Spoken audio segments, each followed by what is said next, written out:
people. It's Lena. I'm back. Welcome back. Welcome back. Welcome back. Well, I did it. I saw another episode of And Just Like That. This one is season 2, episode 4, called, ironically, Alive. Though this show is not. That's the irony in the whole situation. I don't know what I'm waiting for at this point. Again, I think I was waiting for Aiden. I'm waiting for Miranda, Samantha, Kim Cattrall. I don't even know. I guess I just want to see how they're going to portray this. So let's go through my first thoughts. The show is horrible. I've said it before and I'll say it again. It sucks. But since they continue and insist on continuing this ridiculous farce of a show, I am going to continue to, unfortunately, watch and review. So, I tried to watch this episode twice, just so I can get over the first initial of it, and try to take some semblance of a note, so I can come on screen and give you what I felt. And I got through the first 15 minutes, and I was just like, I can't go through this again, so I'm just gonna shoot at the hip and give you what I know. And this is what I've learned in this episode. 1, I'm going to do it based on the 3 main characters that we know. Probably no longer love, but who we know. Let's start off with, I feel like Charlotte. No. Sarah Jessica. Let's do that one, because that's the one that opens up the whole episode. She has this quirky little breakfast in a restaurant in the morning with her friend Jackie. And Jackie gets sick during the breakfast and has to run to the men's room. In comes Candice Bergen, who played her, I guess, mentor when she was working at Vogue. And also perpetuated her to do the whole Vogue wedding dress series in the movie, the first one, when she goes to marry big. I think her character name is Enith, so I'm going to go with that. And Enith, or Candice, I'm going to stay with Candice, I like Candice, is walking awkwardly across the restaurant, or really looking at Sarah Jessica. Sarah looks up, she recognizes her, calls out her name, there's an awkward exchange, hello, sorry didn't, write to you after your husband's passing. And it just all leads down to, first of all, Enif is a bitch. I remember her being tough, but not like this. So I don't know what she's trying to play. I don't know what the deal is. Sarah indicates to her that she has her book coming out, and she wishes for her, Enid, to give a shout out on her new, I guess, magazine or online or magazine. I couldn't grasp what it was she was doing. But she's launching a new magazine, which is called Alive in French. I don't care what it says. It's stupid. She tells, and in comes the aging trope that we get. She tells Sarah that it's for women their age, and she wishes for Sarah to participate. And of course, cue in Sarah's face when she thinks, I'm really your age? She doesn't say that, but you could tell that's what she's thinking, because clearly Candice is a little bit older than she is, by 20 years, I think. She's in her 70s. And Sarah did not take kind to that. And at the end, and this is important, Candice says that she's got a phone call from her boyfriend. Okay, walks away. Sarah goes to Samantha 2.0, that's what I'm calling her, and asks her, do I seem like a 70-year-old woman? Back and forth, banter goes by. Samantha 2.0 figures out that the person's asking Sarah to participate in this magazine that they're launching, which is Alive, is Enith, and that she should take the deal because she is a trailblazer, blah, blah, blah, blah, blah. Whatever. Okay. So now Sarah's compelled to do she thinks is writing for the magazine. Okay. She keeps getting these texts from someone that is older than she is, and she's getting upset because she doesn't know who's this person, this man who wants to talk to her, and who gave this man her number. What I find very interesting is that she doesn't like to be considered an age group, but yet this entire cast makes fun of people who are in a different age bracket, whether it be young or older than them. And they keep making references about, you know, their age, and it's just like, it's just so weird. It's like, if you don't want people to say anything about your age, then why do you make comments and fun of people either older or younger than you? Do unto others what you want others to do unto you. So I'm going to run through this really quick because it's so boring. Okay, so at the end, you know, Sarah meets, I forgot her name, Buffy or Biffy or Buffy. I think it's her, Buffy. She was married to Nathan Lane. And apparently she was the one who gave Mr. Text-a-Lot, who Sarah doesn't know who it is, her actual phone number, because she believes that Sarah needs to get back on the horse, or the quickest way to get over someone is to get under a new one. Okay, great. She then tells Sarah that she also slept with this man, and this man is hung like a horse. Good to know. Didn't need that, but good to know. This is all happening at the gathering of Edith at Candice Bergen's launch of her new magazine. And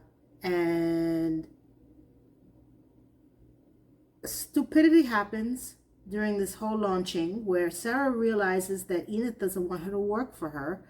She wants her money, because she knows that Big was rich, and now Sarah Jessica is also rich, which is Carrie. I keep saying Sarah Jessica because I just don't even care anymore. So she figures that if she brings her to the event, she can muscle $100,000 out of her.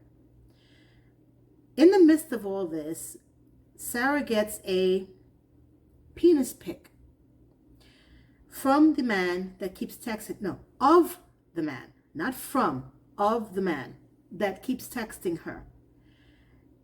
She finds out that Buffy, I'm going to say Buffy. I want to say her name is Buffy. I don't think it's the right one, but I don't care. Is the one that sent her the picture because she too slept with him.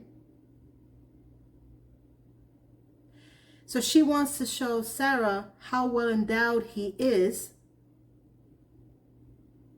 And I don't know in whose world this is, but I know in my world, she would be called a pimp. A P-I-M-P. So Mrs. Pimp is trying to get Sarah to get under Sir Big Enough during this party of the magazine that Enid is throwing to get everybody's money to start the magazine. Did you get that? Okay. When Sarah goes to Enid and asks again, can you please plug my book, because I'm kind of here, Enid tells her about the fact that she wants her money, and Sarah kind of reluctantly tries to get out of it. Somehow Enid gets a hold of Sarah's phone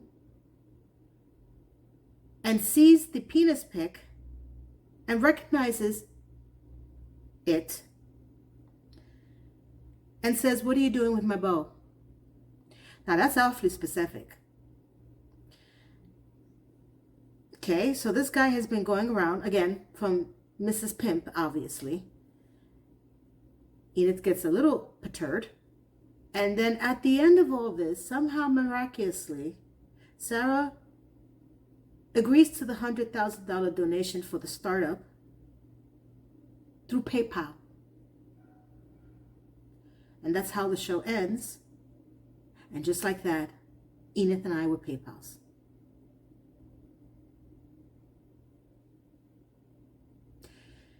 They're not even trying.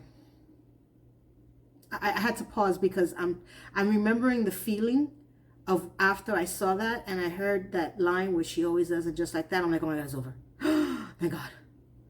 Like, I was just so happy. Now, I want to go briefly to the other two gals that are thrown into this well of hell show. You have Charlotte, who sent her kids away to camp for 3 months, like summer camp. Charlotte and Harry are trying to get it on. Harry doesn't have any real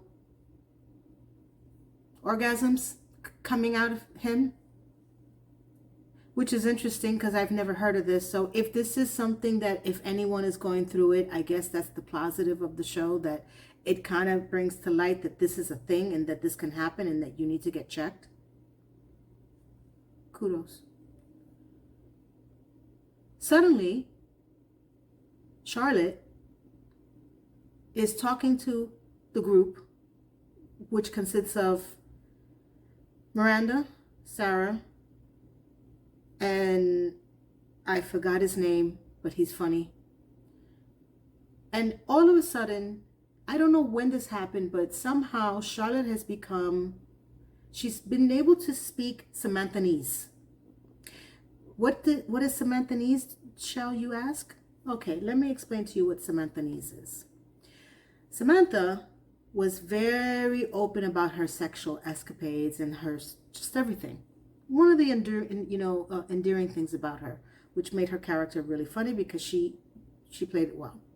Charlotte was always the one that didn't even want to say the word poo-poo. Okay? More or less to have sex. Now, all of a sudden, she is freewheeling with the Samanthanese. She talks about it. She relives it. I was expecting a PowerPoint presentation at this point from this chick, okay? She's explaining to the crowd what is happening with her husband's festiveness, if I want to say that in the most correct way. And they all have their opinions. She winds up going to a doctor. He tells them that he needs to do Kegel exercises, yet a throwback from one of the Sex and the City episodes. She helps him to do Kegel. And then all of a sudden, through all the Kegel exercises, the orgasm comes back. The end of that storyline. Literally, that was really it. I don't remember anything else that happened with the show as far as that couple is concerned. Couple number 3. Oh my God. Jay and Miranda. Miranda has decided to go back, where she is, home, her house in Brooklyn. She is there with Steve and her very awkward child. She wakes up to the sound of noise banging. I actually had no clue what it was either, and I was not even expecting to see Steve because I didn't even know where she was. Okay? She wakes up from the couch. She walks past the bedroom, and there is Steve punching a punching bag, shirtless. Suddenly, geriatric Steve from last season is not geriatric anymore. Looking good, baby. He looks good. Please get off the show. Run. Go back to Chicago Fire. You don't need to be here.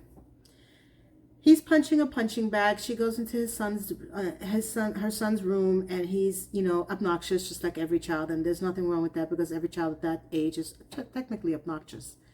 They are going to therapy, family therapy. Woohoo! They go to therapy. The child wants to know why they are breaking up, if they're breaking up, what they're doing, yada yada yada. Steve decides to move out and give the house to Miranda. Okay, we never see Steve again. Bye-bye, Steve. Tally ho, bye. Then we find Miranda going to Che's new apartment because she got an apartment in the city now. And Sarah's with her, and they're both greeted by Che's husband. And I say husband because I don't think they're officially divorced. They go into the apartment. They're kissy, poo, poo, poo. Sarah and the husband don't know who they are, each other, and they ask to be introduced. They get introduced. Che goes into the room with Miranda, and Miranda's upset, not upset, but she's just questioning why is her husband still here. Che makes a point that they both drove from LA and he helped her with the furniture and he's probably going to crash on the couch. Lo and behold, the couch is broken because they didn't actually put it together properly. It got broken because Sarah and boyfriend or husband sit on it. I saw this coming. I knew it was going to be happening very soon. I had a feeling about this. I can't explain it. Suddenly that we are in the bedroom on the bed of Miranda and Che with the husband and Sarah, and they're speaking very openly as Sarah pretends to be uncomfortable. They're talking about their sexcapades and the polyamorous relationships, and I'm thinking to myself, there's something coming. This is just not a kind of conversation that you have openly just to say, hey, this is what we do on the side, check it out. No, that's how it's coming. Finally, Sarah decides to leave and husband is asleep on the bed. There's no couch because it's broken. Convenient plot writing. Che decides to go sleep on the bed, and so does Miranda. Because that happens all the time. I cannot tell you how many times that happened to me. Suddenly, Che wakes up in some point of the evening and decides that she wants to get jiggy with it. She wants to get frisky with Miranda as said husband is sleeping next to her. They start kissing, they start moaning, and somehow they fell into almost a threesome. Again, that happens all the time. I fall into threesomes all the time. Everybody does. You can be walking through, your local supermarket. Boom, there's a threesome right there. You could be doing laundry. You could turn around. Boom, there's another threesome right there. It is very common for that to happen. Husband, I keep saying boyfriend, but it's her husband. Husband wakes up and he's like, ooh la la. Okay, let's get it on. Let's not forget they talked about the polyamorous relationship he had with Che before. Miranda thinks about it, then she tries, then she can't do it, then she leaves the room and tells Che, no, stay, continue. Have your little twosome now with your husband. I'll be on the broken couch. I love you. Yeah, okay, what the hell's going on? Who is this woman? Didn't she rip Steve a new one for cheating on her one time? Granted, this is a different cheating because you're acknowledging it, you're accepting it, and you're allowing it. It's different because when you're being cheated on and you don't know it and they're doing it, I get it. But why? So Che decides not to do it, comes to the living room, sleeps on the couch with Miranda, and the end. That is the story of the three main characters. Samantha 2.0 came in, made a comment, left, didn't see her the rest of the episode. You have that other couple that had a dinner party that was just useless. You had some interesting cameos, and regrettably, I have to name them, though I do believe they're better than this show, so I don't know why they're in it. You had Billy D. Williams, and you had Gloria Steinem. How much does this show cost? I want to know, because these people must not come cheap. This show is not cheap. It's cheaply made, it's cheaply written, but it's not cheap. So, I couldn't sit through another seating of this. I do not want to see this episode, nor do I want to see any episode prior to this again. So I am going to go a la carte, and every time I see it, I'm going to try to memorize it in my head, and then I'm going to do a review based on my memory and how probably I'm going to be disappointed. So, welcome back, welcome back, welcome back. Thank you for watching. I hope you enjoyed this, because this is literally how I felt when I was watching this stupid damn show. But if they continue to make it, I'm going to continue to review it, and let people know that this show exists. So please make sure that you write it and turn it off. Have a wonderful, blessed day. Bye.